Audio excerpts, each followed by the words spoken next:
Vim aqui terminar esse livro com vocês. Quero deixar algumas questões aqui para nós concluirmos esse livro. Vai uma atividade também de conclusão postada para vocês hoje. E eu fiz algumas questões aqui que eu quero discutir com vocês antes de terminar, tá? Primeira coisa, gente, esse livro é maravilhoso já porque foi escrito por Shakespeare e Shakespeare por si já é maravilhoso, né? Então, eu trouxe algumas questões também que são levantadas durante a leitura desse texto, desse livro, e eu quero refletir algumas coisas com vocês, tá bom? Primeira situação que nós temos aqui, gente, ao decorrer da história, nós vemos que o casamento por interesse, ele é muito importante nessa época, né? É lógico, a gente tem que pensar na época, no contexto histórico, realmente era assim que as pessoas se casavam.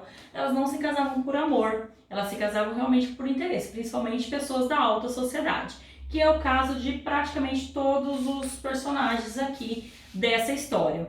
Todos eles ali, eles desfrutam de um poder aquisitivo maior, eles são da alta sociedade, as filhas do Batista também. O Batista, né, ele também tem uma condição financeira, então ele quer o melhor para as filhas dele. Ele enxerga que o melhor para a filha dele, para as duas, né, tanto, mais para Bianca, né, porque a Catarina ele tá querendo desaguar ela assim de alguma forma. Ele não se importa tanto com quem que ela vai casar, tanto que, né, ela casa com uma pessoa que realmente é interessada na fortuna dela. Porque era difícil casar a Catarina, né, gente? Partindo por isso, mas a gente vai chegar lá.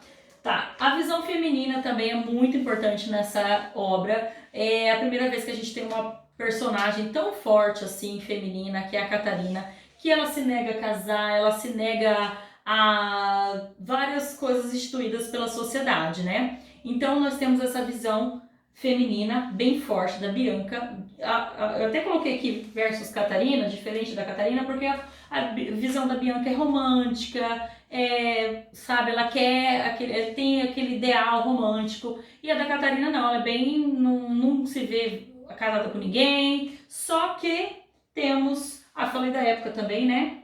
Falei da época, que nós temos que entender esse contexto, isso tudo que era próprio da época, então temos que trazer isso na nossa mente. A história é o seguinte, gente, lembrem comigo aqui, quero deixar algumas reflexões para vocês. Batista tem 2 filhas e ele propõe o seguinte: a Bianca é a mais nova, a Catarina é a mais velha. Catarina tem um gênio muito particular, ela não é uma mulher dessa época, ela é uma mulher bem, eu vejo a Catarina como muitas mulheres que hoje em dia são aceitas, mas naquela época elas não eram aceitas. Porque ela tem muita vontade, ela tem muito espírito, ela não quer casar, ela acha assim que ela tem que viver sozinha, ela quer cuidar, ela quer ficar pra titia, assim, digamos assim. Ela não se importa com isso. Só que Bianca é a girl da parada, então ela tem vários pretendentes e pretende se casar. Só que o Batista, o pai das duas, não deixa a Bianca, que é mais nova, se casar por causa da Catarina. Ele acha que tem que casar, e é um costume também, era o costume da época casar a mais velha primeiro, e depois a mais nova se casaria também com alguém.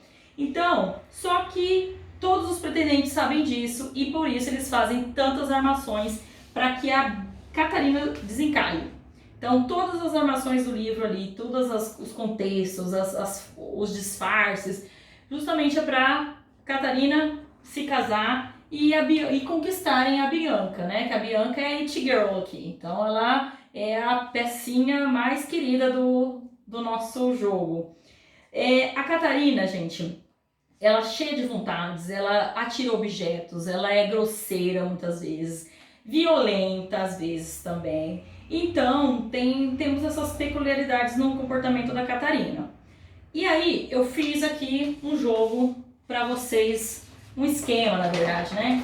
Esse esquema tem todos os personagens, olha que lindo, todos os personagens. Primeiro a gente começa aqui com o Batista, que o Batista que é o pai da Catarina e da Bianca.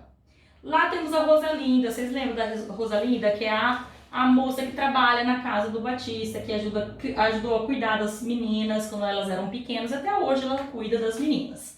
Temos de um lado lá o Vicêncio. O Vicêncio, ele é o pai do Lucêncio, e o Trânio é um servo ali, foi criado pelo Lucêncio como irmão do Lucêncio, o Trânio, mas ele tem uma questão social abaixo ali do Lucêncio, porque ele é meio que um criado, tá? E ele viaja junto com... Toda essa história acontece em Pádua, na Itália, então ele viaja junto com o Lucêncio, o Trânio viaja junto com o Lucêncio para Pádua, para eles estudarem, supostamente estudarem, né? Temos aqui as duas meninas, temos o Petrúquio, que é o que é interessado na Catarina e realmente vai se casar com ela. E temos todos... Ah, e o Petrúquio também, gente, ele traz dois outros personagens junto com ele, o Drômio, que também é um criado, e a Ludovica também, que é uma criada, que também vai ser amiga da Catarina, vai dar vários conselhos para ela em vários momentos ali que são bem importantes, que a Catarina ouve, né? Que ela não ouve muita gente, mas a Ludovica ela vai ouvir. E temos a Bianca, nossa It Girl. Nós podemos fazer assim, It, ela é a nossa It Girl, ela é a nossa It Girl. Todos esses seres aqui, ó, Lucêncio, Grêmio, Hortêncio, tem um grande objetivo, a Bianca. Todos querem se casar com ela, porque ela é uma menina querida, ela é um anjo de pessoa, ela é afável, ela é tudo que uma mulher deveria ser nessa época. A Catarina não, ela é completamente ao avesso da Bianca. Então, assim, era muito difícil arranjar um pretendente para ela. E ela não tava nem aí também, ela nem se importava com isso. Então, a Bianca, gente, ela tem vários pretendentes. Só que ela tem um empecilho ali da Catarina que não pode se casar.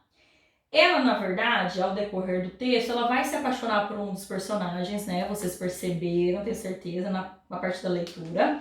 Ela vai se apaixonar pelo Lucêncio, só que o Lucêncio é prometido para outra pessoa, o pai dele aqui prometeu ele para outra pessoa e ele é também muito enrolado. É uma história assim, é uma dança das cadeiras. E aí, o que eles acontece? Tem dois disfarces aqui. Tanto do Hortêncio, ele vai se disfarçar como Lício para ser o professor de música da Bianca, para se aproximar dela, né? Para ficar próximo, tentar, né, passar aquele, ok? Vocês sabem, né? E o Lucêncio, no começo, ele se faz de professor ali de literatura, o nome dele vai ser Câmbio, para tentar conquistar a Bianca. Só que temos outro disfarce também, o do Trânio, porque assim, Lucêncio vai para Pádua para estudar, supostamente estudar. E aí, ele ocupa os dias dele nessa missão de querer conquistar a Bianca. Então ele não vai para a escola, ele não está indo para a faculdade. Então ele tem que arranjar alguém para ir no lugar dele. E esse alguém é o Trânio, que aproveitou isso, né, também para estudar, para se pôr ali na sociedade. Então eles trocam de lugar. O Trânio vai ser o Lucêncio e o Lucêncio vai ser o Câmbio. Eles não trocam tanto de lugar, né? É o Trânio que troca com o Lucêncio. Então ele desfruta desse poder, né, de ser o Lucêncio, que era visto ali pela sociedade como filho do Vicêncio, que era bem conhecido, tudo. Então todo mundo dá um prestígio maior para ele.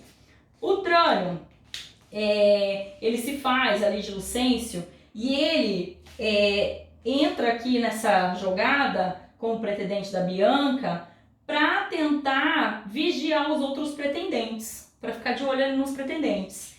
E o Grêmio, gente, ele é um senhor mais de idade, mais velho, e ele tá querendo a Bianca também. Só que a Bianca, esse é um pretendente que ela realmente não quer. Ele é um homem mais velho, lembrando que elas são mais novas, né? São sempre nessa idade de casamento, elas eram muito novinhas, tipo 15 anos ou até menos. Então ela não queria o Grêmio, nesse caso aqui. Então poderia ser outros dois aqui, ou até o Trânio, mas ela não queria o Grêmio, pelo que tudo aparenta ali pela história, tá? Então, fiz aqui.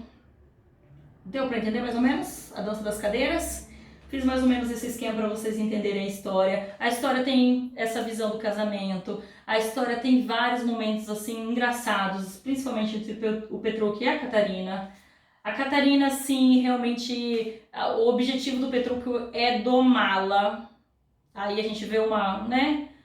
Não é tão legal essa palavra hoje para se falar, né? Mas nessa época, sim, ela tinha que ser controlada, sabe? Tipo, podada, porque ela realmente tinha umas questões de violência muito grande, ela ataca as coisas nas pessoas, então era importante ela, pelo menos, enxergar o outro. Ela é muito egoísta também. Isso é um defeito realmente da Catarina, que eu enxergo. Ela era muito egoísta, pensava só nela, no conforto dela, na beleza dela. Então ela meio que, no final da história, vocês vão percebendo que ela vai tomando conta dessas coisas, muito por causa da Ludovica, que dá uma fala ali, ela fala bastante coisa para Catarina e ela ouve.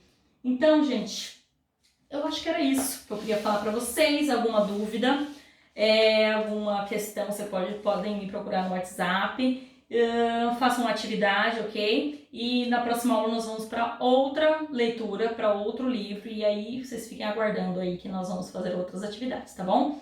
Beijo, fiquem com Deus e tchau, tchau!